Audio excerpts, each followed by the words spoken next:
Bonjour à toutes et bonjour à tous, j'espère que vous allez très très bien. Je suis ravie de vous retrouver pour cette nouvelle vidéo dans laquelle nous allons parler de vos énergies pour le mois de juillet 2023. Alors, entendons-nous bien, quand je dis vos énergies, c'est évidemment à condition que vous reconnaissiez dans ce tirage et que vous puissiez faire un lien entre votre réalité et vos expériences de vie et mon interprétation du jeu aujourd'hui.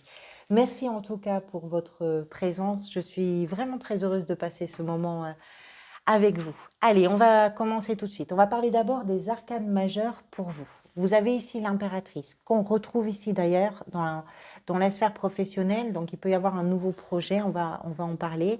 L'impératrice, c'est la carte qui était sortie lors du tirage semestriel et qui nous donne une information importante, peut-être sur une énergie ressource, une énergie qui va vous motiver, une énergie qui va vous accompagner durant ce mois, ou peut-être que la vie va vous inviter aussi à créer. On va voir ça. Arcane majeur, vous avez le diable ici, dans la position de ce que vous voulez le plus, et le fou dans le défi. C'est très intéressant. Donc l'impératrice ici, que l'on retrouve dans la sphère professionnelle.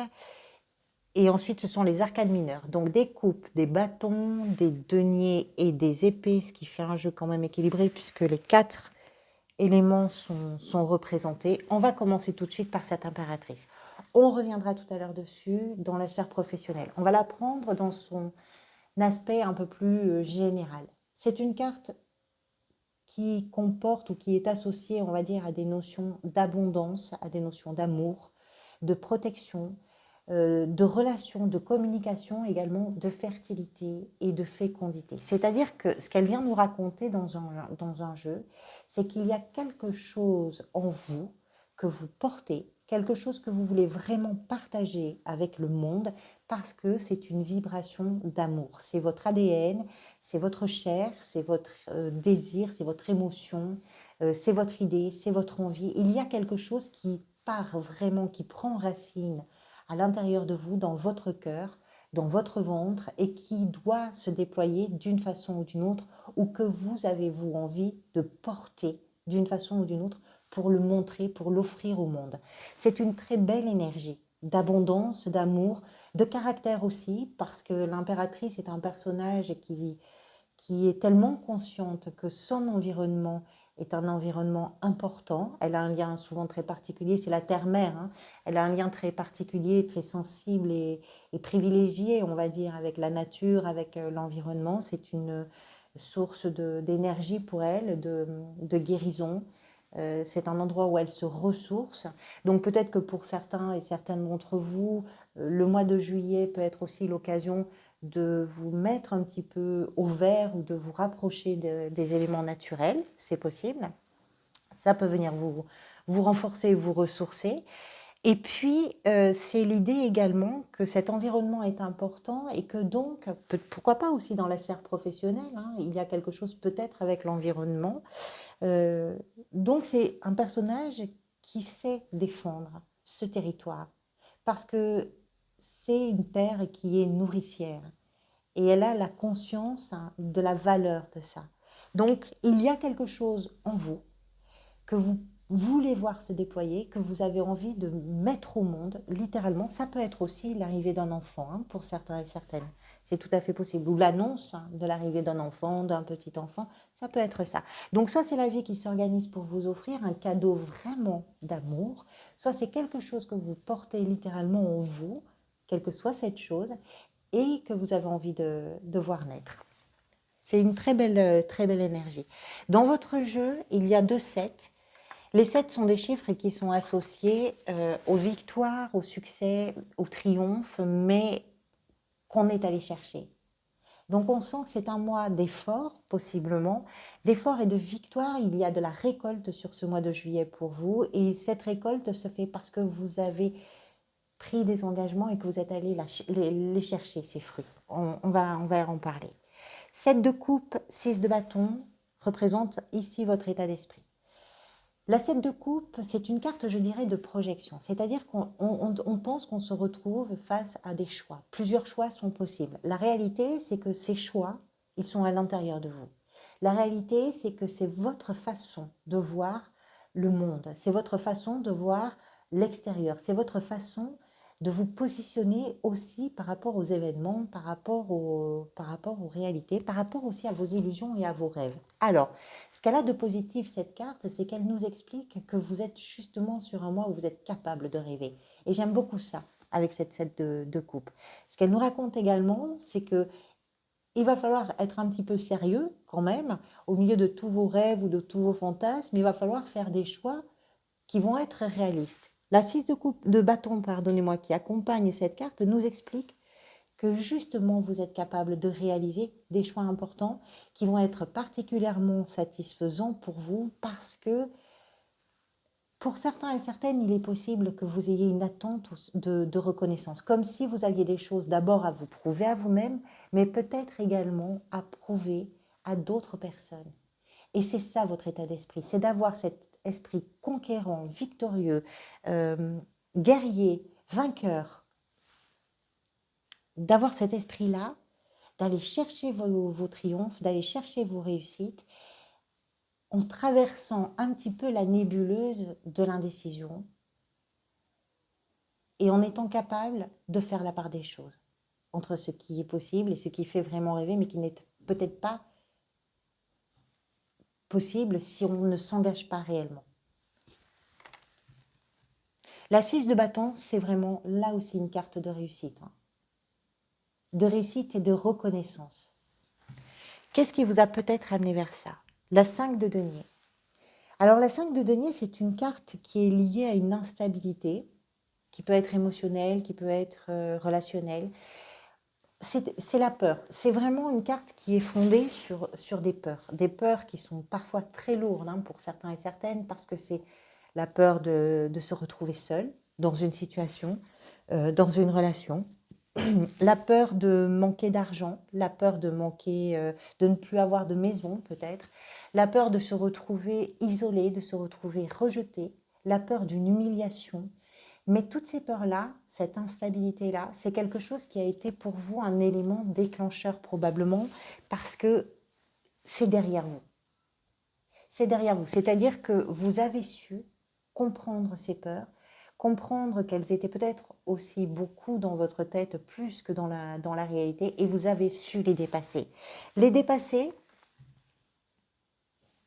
c'est aussi une façon, on parlait ici du positionnement avec la scène de coupe, c'est aussi une façon de vous positionner différemment face aux événements et aux situations que vous rencontrez. Ce que vous désirez le plus, c'est pas banal, c'est le diable.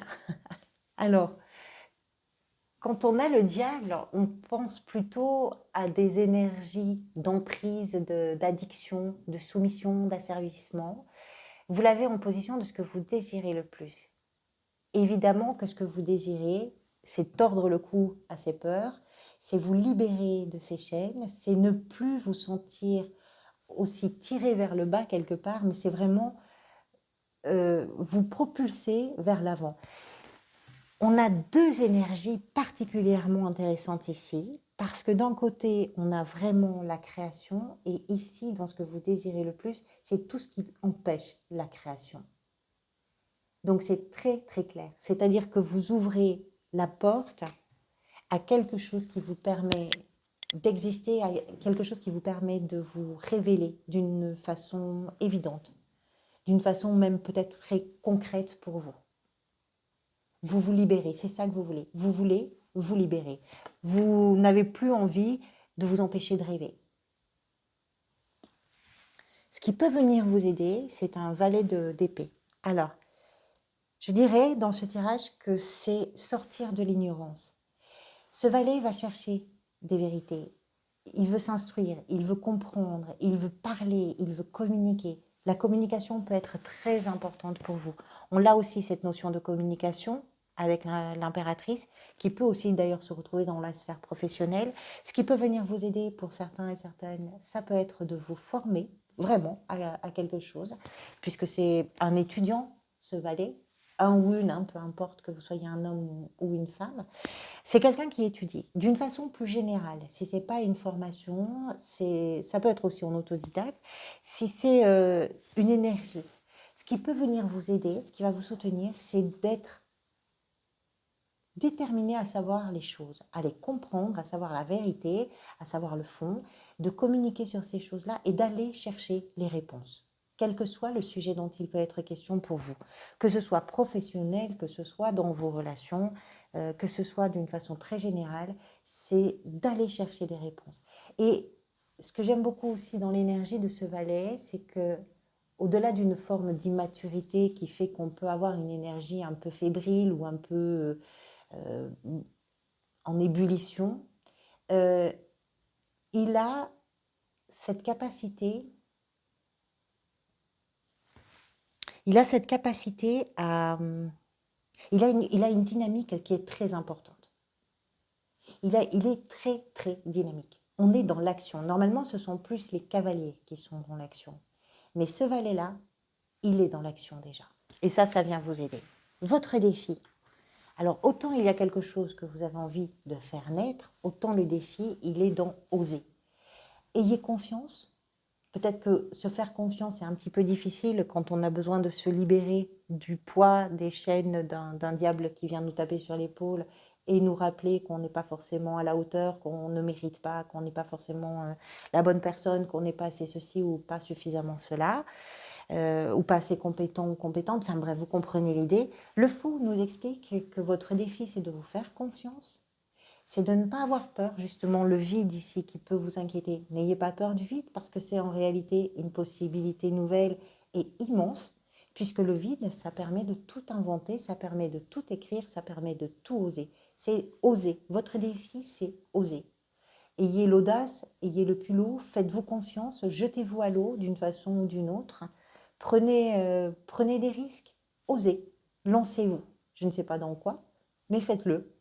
C'est un défi, c'est-à-dire que c'est quelque chose que vous êtes capable de réaliser. D'autant plus, je vous rappelle quand même qu'on a 2 sets qui nous expliquent que vraiment, vous êtes sur un moment où vous récoltez certains résultats qui sont liés à tout ce que vous avez fait déjà précédemment. Donc vous êtes en train d'ouvrir une porte nouvelle, il y a quelque chose de nouveau, pourquoi pas professionnellement, puisqu'on retrouve ici l'impératrice, qui peut être représenter un projet nouveau, une idée nouvelle dans votre sphère professionnelle, dans votre recherche d'emploi, dans votre gestion du quotidien, peu importe votre situation. L'impératrice nous explique que professionnellement ou dans la gestion du quotidien, il est important pour vous peut-être d'être en lien avec la nature. Il est important pour vous de protéger une idée, de protéger un projet et de le protéger pour le présenter, de le protéger pour que ce soit accessible, pour l'atteindre, pour le voir, pour le toucher. Il y a quelque chose comme ça, c'est en vous. Alors, c'est un peu difficile dans une lecture comme ça générale. Ceux qui sont dans une activité qui n'est pas forcément porteuse, on va dire, parce que tout le monde ne fait pas un travail passionnant non plus. Des fois, on fait un travail qui est alimentaire. Donc, pour vous, avec l'impératrice, ce qu'elle vient nous indiquer, c'est que vous allez sans doute chercher justement ce qui va être stimulant, justement ce qui va être un peu motivant. Et quand vous allez le trouver, vous allez en prendre sacrément soin. Parce que parce qu'il faut qu'il y ait un sens finalement et il faut que ça vous corresponde quelque part. Vous avez besoin de vous y retrouver d'une façon ou d'une autre professionnellement. Mais elle amène quelque chose de nouveau, quelque chose de vibrant. Dans la sphère sentimentale, vous avez la dame de coupe, la reine de coupe. Alors, la reine de coupe nous explique d'abord que dans ce que vous êtes en train d'ouvrir et de libérer, ce qui est important pour vous dans vos relations, que ce soit dans vos relations amoureuses, dans vos relations amicales ou familiales, c'est l'empathie, c'est d'aider, c'est de prendre soin à la fois de vous, mais également des vôtres. Et là aussi, ça passe par l'amour en fait. La reine de coupe, c'est l'infirmière. C'est souvent comme ça qu'on l'appelle. C'est l'infirmière du tarot. C'est une thérapeute. C'est quelqu'un qui vient soigner. Vous l'avez dans la sphère sentimentale et relationnelle. Donc, ça veut dire que vous prenez soin. Il y a une capacité d'écoute incroyable, d'empathie, de compréhension, d'entraide, de soutien. Alors, soit parce que vous représentez cette personne pour les gens qui vous entourent et qui sont importants pour vous, soit parce que peut-être autour de vous, il y a des personnes qui représentent cette figure masculine ou féminine, peu importe, mais qui va avoir je dirais, cette fonction de prendre soin de vous, qui va vous accompagner, qui va vous soutenir, qui va vraiment vous aider à y voir un petit peu plus clair. Ça peut être d'ailleurs quelqu'un d'un signe d'eau. Les signes d'eau, ce sont les Verseaux, pas du tout les Verseaux, excusez-moi, les Scorpions, je suis désolée, les Scorpions, les Poissons et les Cancers, donc c'est tout à fait possible. Euh,